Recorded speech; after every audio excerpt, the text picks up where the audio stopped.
Brothers, welcome back to Territorial IO. We're starting off today here in a 31-player free-for-all battle here in the world.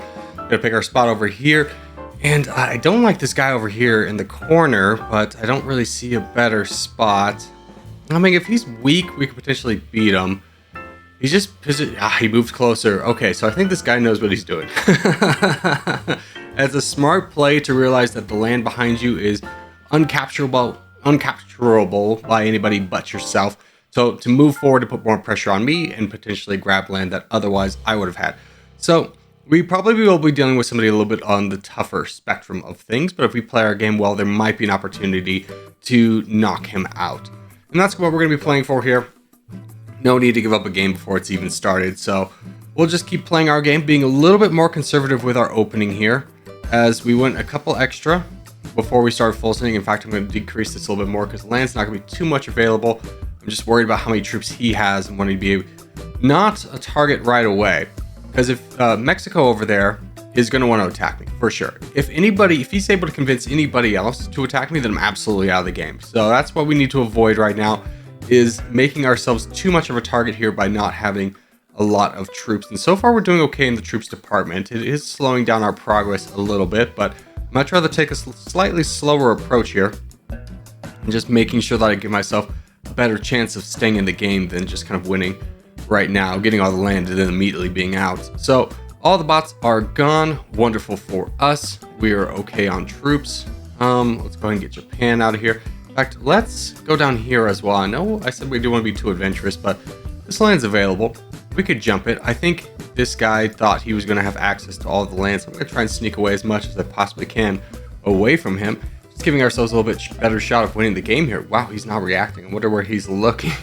But I don't know if he realizes all this land was here or was available. He finally does, but now it's a little bit too late, as he gave away a substantial amount of land to us in China.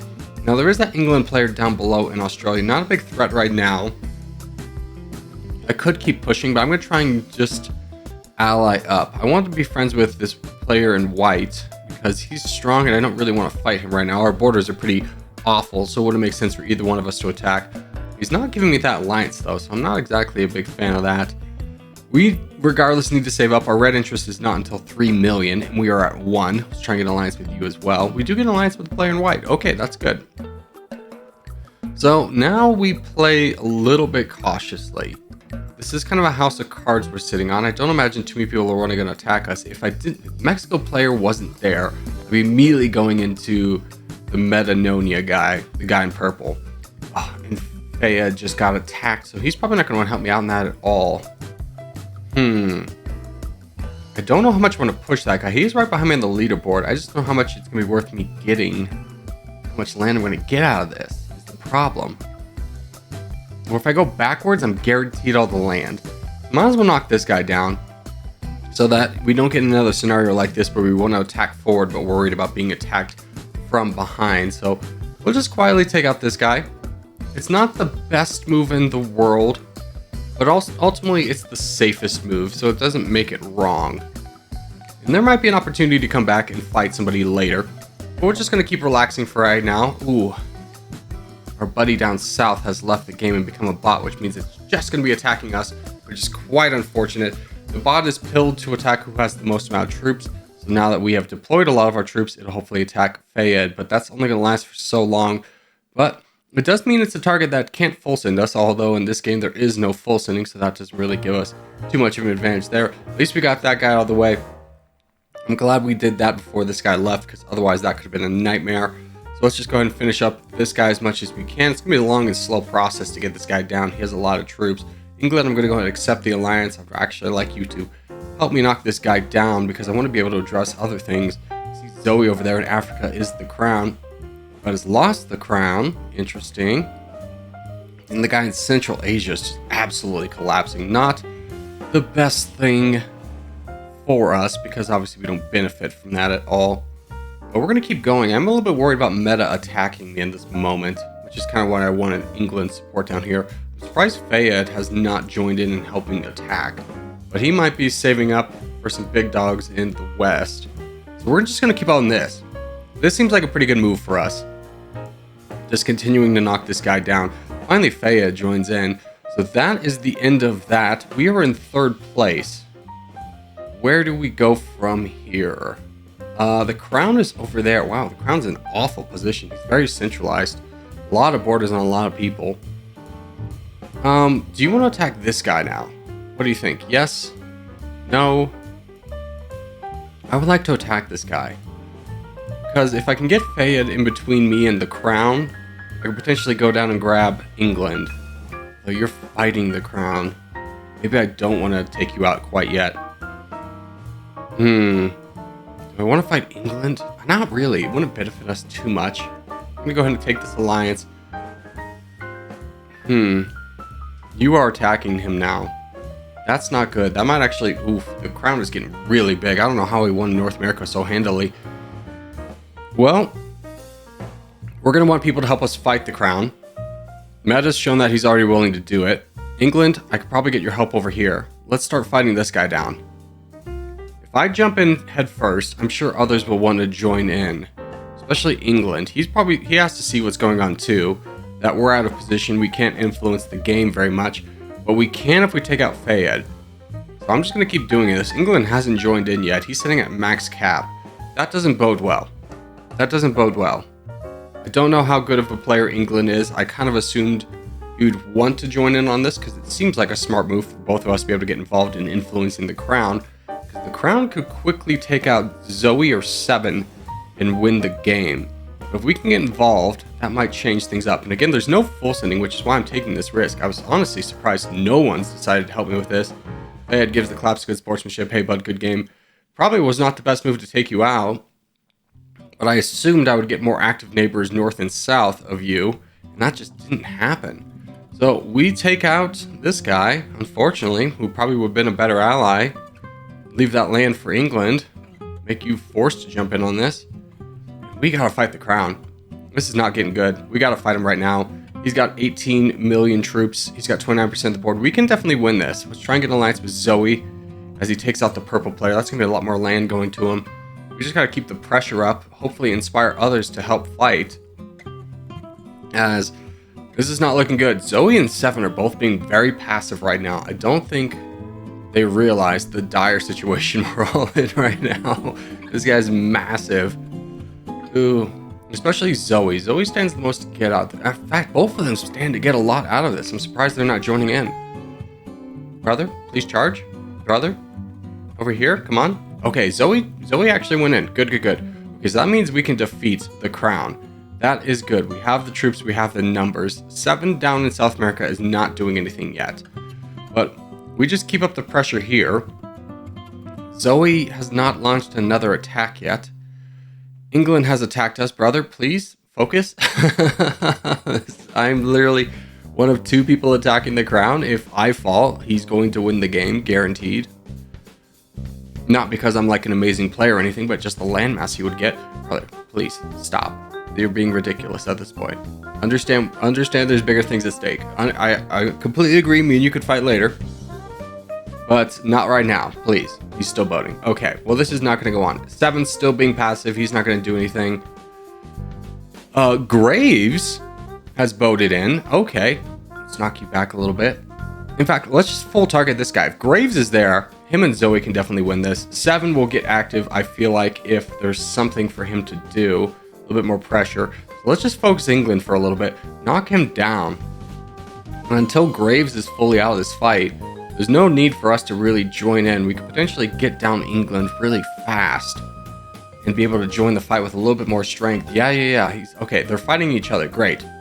Hopefully Zoe will survive long enough. I mean, they're only about 30,000 pixels behind the crown, Zoe is.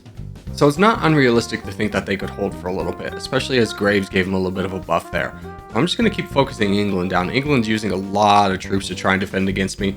It's just kind of making this go a little bit faster. So that's what we're going to do here, is just kind of take out an enemy. Give me a boat over there. Launch an attack as the boat lands, so we make sure that both attacks go forward. And yeah, he's completely out of troops at this point. He's down to 1.8. We're just going to keep pressuring him right now. We're going to send a big boat that he can't deny. And then we're just going to keep boating over so that if he somehow manages to knock off that boat, we'll have a better launch point for our next attack. So that is our plan. In fact, he's left the game. Okay, great news for us. We can capture all of Australia. We are in 3rd place. Zoe's asking for help. I understand. I will be there very briefly. I just wanted to make sure that I got this done. Grave also launched another attack, which is great. The crown saved up to 20 million, which is a good move on his part, giving this a little bit of time, except for the fact that I have been grabbing more land in the process. So it might have been smarter for him, don't worry, brother, I'm coming, to attack me in that moment with England and ignore Zoe, as weird as that sounds. Zoe's attacks, while they were powerful, were very infrequent, and UZB was getting help attacking me. But I think he was kind of just relieved to be not having to fight a 2v1 anymore, but then Graves jumped in there for a little bit, which provided us the end we needed to get England out of the way to be able to turn our full attention here on UZB. So we're going to keep this pressure up. Looks like Sevens also attacked him at some point because he launched a counterattack there. UZB desperately trying to get an alliance with me. Not going to let that happen. We're just going to keep pushing here. This is a really good opportunity. Yeah, but I understand what you want me to do. I'm not going to do it. I think he's trying to not attack me. Oh, never mind. To get I could get borders on Zoe because I'm getting the crown. As long as I have one other person helping me fight this UZB guy, I think we can win this game. In fact, Zoe's touchdown to North America, a very smart move.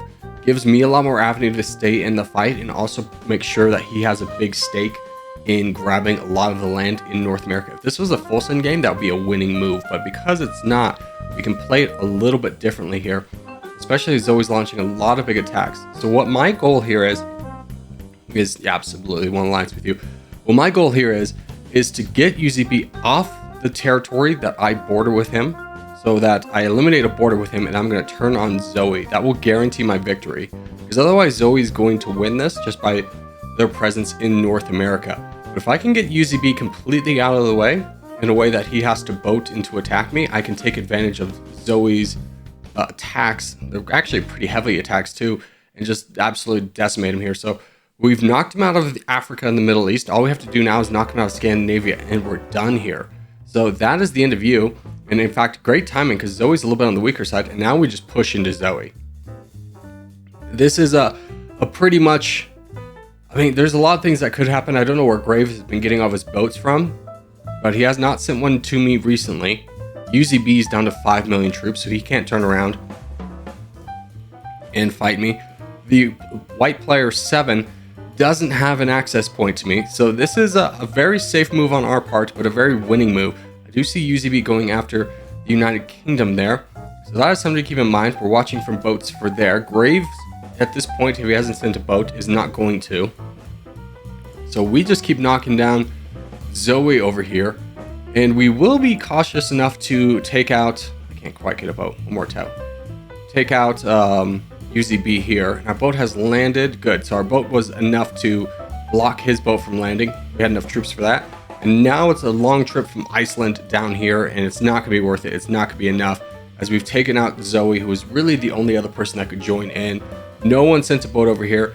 We have 57% of the world, but I will be eradicating you, sir, even though I did pick the fight. With you did hit me a number of times. No, but GG's to UZB. It just kind of feels more right to kind of end the game fighting down the big guy all the way. So we're gonna go ahead and do that, and I'm not gonna boat down to South America or Antarctica. I think we're good enough to just knock this guy down, say that was a good enough job, pat ourselves on the back, and it was a good game. I mean, we did get very lucky that UZB didn't continue attacking us, but we ran some risks. We played well enough. We didn't panic. We didn't give up, and we ended up getting the crown. So nice little victory for us here, as we say GG's to all involved. Give the claps, good sportsmanship, and then everyone will go for peace, and one kissy face for the boys, and then we'll go on to the next game.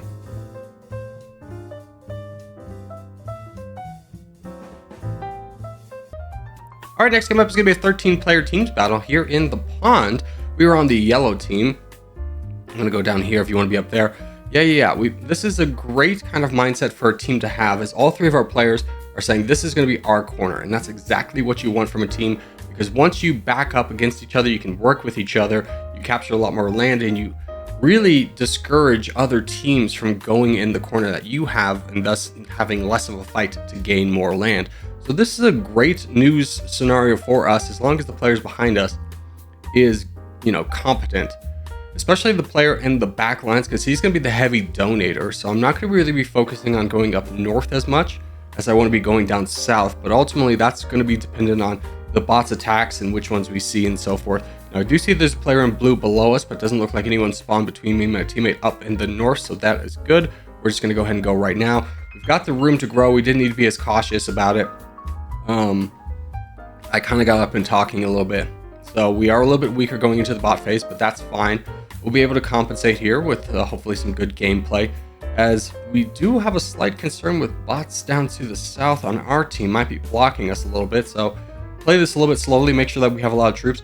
We will have a lot of land guaranteed for our team, so there's no need to really rush anywhere other than south. That's our big priority, because again, the northern lands has already been secured by our teammates being up there. So we'll just cautiously push down south, robbing the blue player as much land as we possibly can. And that is good. We've really put a chokehold on him. He's kind of in the position that I was worried about, being stuck behind my own bots. And that very much limited his growth. He will have access to all my southern bots, but I can't do anything to stop that, nor would I really want to at this point in the game. It's not really worth fighting over preserving bots right now, unless, yeah, there's just really no point. So we'll just go up north, capture the rest of the land over here. Our teammates look like they're doing okay. Of the three of us, we're all in the top 4, so that's great. And we just continue grabbing land as much as we can. I do see those little blue bots down south I do want to grab, but I want to prioritize up here because I want my teammates to be able to start saving. I'm a little bit worried about their troop numbers. Let's go ahead and finish these bots down here, as that is going to do it for our bot expansion. Now you may be thinking, why get borders on the red and blue player? Ultimately, if I didn't grab the land, the red player was going to grab it. So it wasn't a matter of playing borders and not having another border on a player. Hold on, speaking of borders, but more so just because it was if I didn't grab the land, somebody else would. I'm gonna block these two from sending boats over here, grab this island so that I can protect this bot and not have anyone be able to have a beach or boat landing spot on my territory. So our team's looking good. We're the top 3 players. No need to rush anything. Our red interest is not until 9 million, so we have a little bit of time to save. And there's a blue player full sending, which is a little bit unfortunate, kind of unbalances things, but another blue player, 708, immediately attacks Penny Bridge, which is great for us. The more these guys, oh, he full sent. I was gonna say, the more these two fight, the better it is for us, because it takes pressure off us. But fortunately for us, the way the borders landed was, but we only have borders on 1 player on the red team. So that's great for us, just defending that area. Again, trying not to let anyone have a beachhead on my land. Now we just keep saving. Our red interest is not until 11 million. We're in a winning position. We have 44% of the land. We can lose this by over attacking in this instance, so it's much better to be a little bit more patient. Kessler is attacking Raven.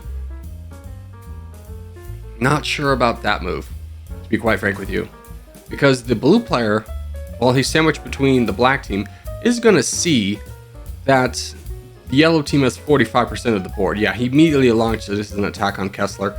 I'm going to try and make up some ground over here by knocking down this player on the red team, because Kessler can be supported by player 916 and do just fine. I need to take, as the crown, take responsibility in grabbing land right away. So in fact, I'm going to try and take a little bit of pressure away from our teammate by immediately attacking this player on the black team. Let's see if I can, oh frick, okay. I was trying to go around the bigger player. I should have anticipated this. The bigger player, and start being able to put pressure on the black team immediately. But unfortunately, we kind of created a little bit of a monster for ourselves, as now we really can't help out Kessler. I'm hoping 916 will just donate to him. 916 is way low on his troops, so that's bad for us. We need to play this kind of a little bit more solo, just based off 916 having 0 troops. His red interest is at 7 million, and he's got 2. That's not a good sign. We're going to put some pressure on to try and get this done quickly, but we are unfortunately going to be unable to save Kessler until we get borders up north.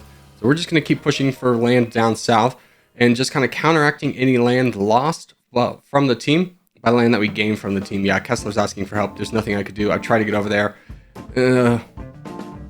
Just a little bit too late, as we're able to knock down this player. You've become a bot, and Raven has sent a lot of troops down to knock off Kessler, but we're able to just kind of pump up there. And we're just going to keep this attack going until Ravens out of the game because he's the biggest player on the board besides us, and he didn't have the troops to really support it. So no need to let him save up there. In fact, getting a little bit of bugs here. Hey, GG's Raven. Oh, he gave a kissy face. Oh, shoot. Now I feel bad. But GG's to all you guys. And we'll give kissy face here and call it a day. So as we do start to wrap things up, just want to say thank you guys so much for watching, and I'll see you in the next one.